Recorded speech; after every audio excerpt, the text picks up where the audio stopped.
Hello? Oh, thank you for that big warm round of applause. A lot of people say, John, what are you up to these days when they see me? Which is, first they give me a high five, which I didn't know that would be the rest of my life, that that's what I'd be doing, is giving high fives to people. But apparently that's it, you know. I was at a Mariners game and a guy had a high five and white guy's t-shirt. He was very all exercised and he came, oh, you got it. And you know, there's no real polite way to decline a high five. You know, you got it, yeah, okay. And I was like, where did you get that? And he said, well, I got it on the internet, and I went and Googled it as soon as I got home, because that's the kind of person that and it came up that there's like this Hollywood t-shirt company and sort by athletic team, personality, television show, and I go down and they had almost a high five and white guy shirt, all these other, and I'm like, well, there's some more money I'm not getting for any, for anything. Not getting money for anything. So, but I do get health care benefits because I teach at the Art Institute of Seattle. Work on various television shows that I could call them out and you'd go, what? But anyway, some of you may have, you know, if you work at the Art Institute, there's two things. Number one, you go down the hall and you hear conversations that they go like, no, that's not how you kill a vampire, that's just some Hollywood bullshit. You really want to know where, you know, so we have real authorities on that sort of stuff. But the other thing is that the door of the building is on Elliott Avenue, you know, right by the Pike Place Market. If you were just to head a little bit north, and you got that ramp, you know, that merges onto the viaduct right there. And that is the angriest block in all of Seattle in terms of traffic. The one from, you know, when you go to Bellevue and try to merge onto Mercer, that's pretty angry, right? When you're trying to sneak over from Bellevue and people are like, no, and they won't let you in there.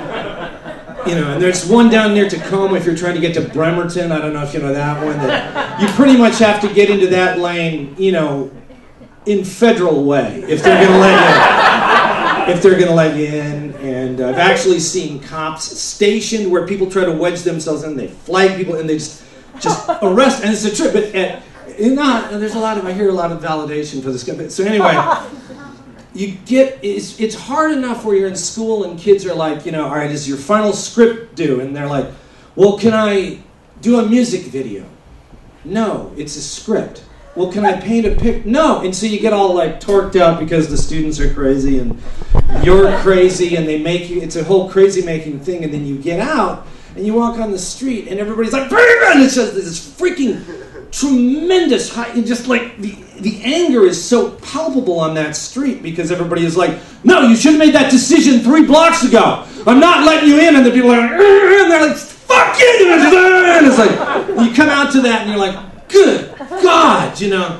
And so I got the routine where, you know, Mary comes and picks me up, and I go across the street, which is all you have to do is get onto that other lane. There's no one in this other lane, right? They're just in this lane, just trying to get onto that ramp, so it's very easy to get into the car in the other lane. And the cell phone rings out. I'm right there. I'm almost there. Just to say, oh, all right. And so then I see the car come around and stops, and I pick up my satchel, I open the back door, throw it in. It's got my computer and all my students' work and everything. I throw it in the back door, walk around the trunk, you know, just walk around there, and I get into the passenger side, and I look over, and there's a Japanese woman looking over at me like, what are you doing? And I said, oh my God, you know, I'm sorry, I thought you were my wife. And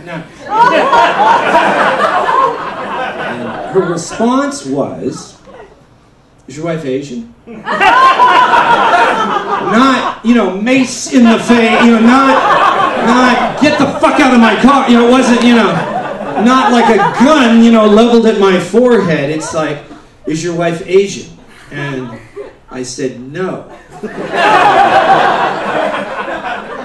No, she isn't. I'm sorry. And I got out and got my, you know, computer, all this valuable stuff that I just threw, you know, in the car. And I got that. I'm sorry, and I shut the door. And then about a minute later, the identical car comes through, and I throw, you know, then I look really carefully, you know, and I tell, you know, you won't believe what just happened. And then I get this, you did what? first didn't even look and you got into somebody's car? What's wrong with you? Do you know how dangerous that could have been? Wow, how could you just get into somebody's car? And I'm like starting to think, you know, my Asian wife wouldn't be into such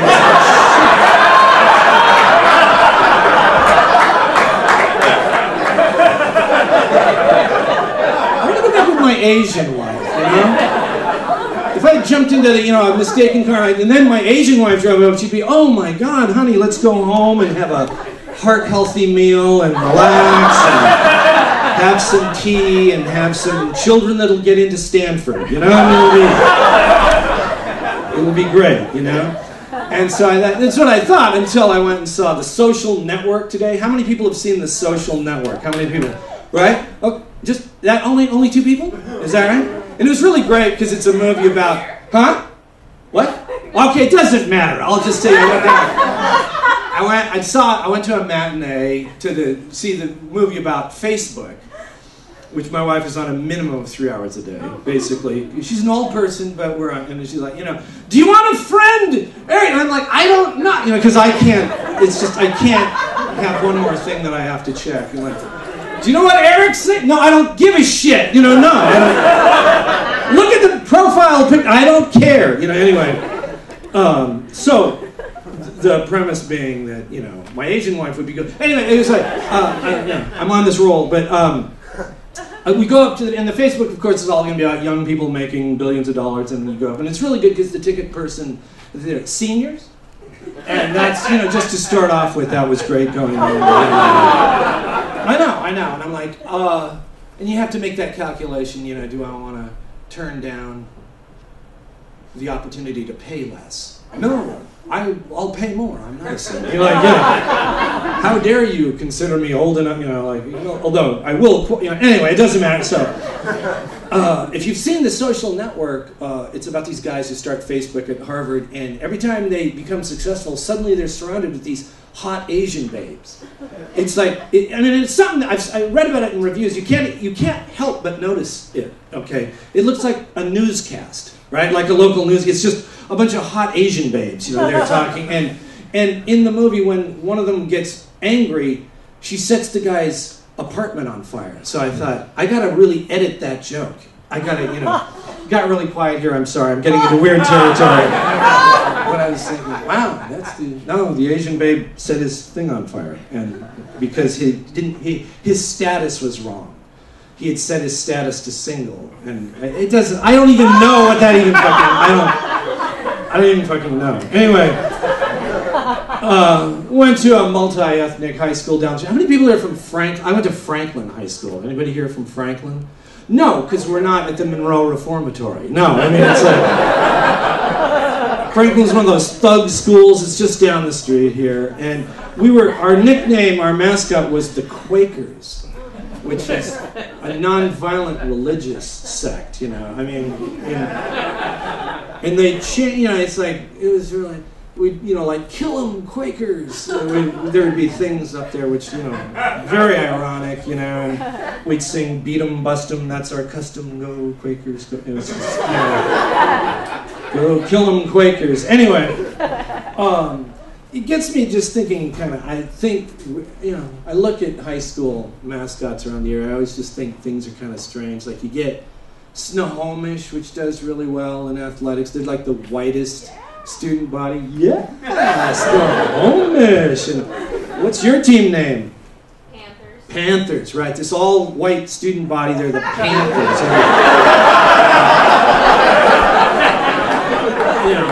Go down Rainier a little bit, you got the, Rainier Beach, which produces all these NBA legends like Nate Robinson and whatever. And, woo! Yeah, and what are they? The Vikings.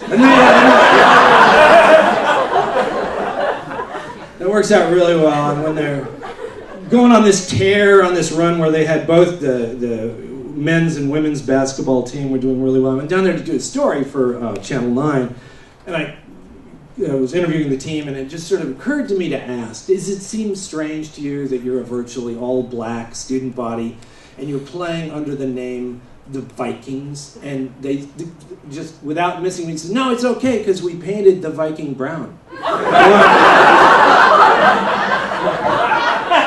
I said, but he still had white features, so he kind of looks Hispanic. That's what they said. And I thought, ah, well, cool, a Hispanic, Hispanic Viking. That's good. That works out well for me. That's all right. I like that, and I like it just intrigues me with those kind of names, and it becomes a part of your life, and people just sort of like forever after it's like yeah, that's it's part of me. And they've got like I think within our state we've got one of the greatest high school mascots I think ever, which is over in Richland. Do you guys know that school? Very good. You guys, we got a good civics thing here. Are you from that area, the Tri-City? All right, you're a bomber? That's awesome. A bomber, yeah. See, you have to understand that Richland is next to the Hanford nuclear reservation that produced the plutonium that was dropped on the city of Nagasaki in the nuclear weapon in World War II. Yeah, I went to that weird place again. Anyway, it's a real good joke to be telling here, too. This is really, Anyway. But they're very proud of the nuclear, and so you go in there, and it's a mushroom cloud. They're the bombers, and you go into their gym, and there's a mushroom cloud. And I think in the Tri-Cities, it's the Richland Bombers, the Pasco Mutants, and the Kennewick Downwinders with lawsuits. Over there, where they're going to get fucking things done. Over in Eastern Washington, where like Dino Rossi is real popular, right? Yeah. I approve this message because, Dino, you're going to fucking do something, right? Get his ass kicked by another woman. Hey, Dino, way to go! You can just imagine him with his buddies. Anyway, but that's what it is the East Coast. If you saw, see Dino signs, the Dino Rossi signs, if you saw the last time he ran, it would say, Dino! And then there'd be this space at the bottom, which, to me, looked, I'm thinking as a graphic designer, that's like negative space. It's like, I'm giving him the, benefit of the doubt that, what an interesting design choice to have Dino up here. But that's because once you hit over the Cascade Mountain, it was like, Dino, don't let Seattle steal this election, is what his sign said. Oh yeah. That's over there where they hate us, over there. They're like, they vote for those stupid Tim Eyman initiatives, right? Where they vote and they're like, hell yeah, they're wasting our time. I'm voting on it. And then they're like, where'd the fire truck go? How come? Why is the library closed? How come? What the fuck happened to all, No, it's all those, they're using it for the viaduct in the Seattle. I'm not voting for, I'm voting again. And like, where the road went away, where, idiots, democracy kind of predicated on the idea that you'll vote for people, in your own interest. But no, anyway, it's like went over there, learned, just how much the antipathy that they have for us over there because it, got some property over by Ellensburg. It was a family thing, and you 206ers, this term they had for us, and you're like, what? You 206ers come over here and ruin everything, is what they said. This is in Ellensburg, right? A city that essentially just celebrated its centennial of, the festival of people stopping by to pee on the way to Spokane. That's all you do. That's what you do in that city, man. And everybody has that Ellensburg. No, we don't pee in Cle Elum. We don't pee in Easton. We don't pee in Yakima. You pee right there, right? In Ellensburg. That's what it's for, right? You have that argument. And it's not even accurate. They used to call us you 206ers, come over here, and now it's like it's not even accurate. It's like we're in 206 right now, but you go up to Magnolia, and it's about to start to rain, which is really good because you get that Jimmy Foreman segment, when he goes, because apparently a huge storm is just about to come in. It's going to hit tomorrow.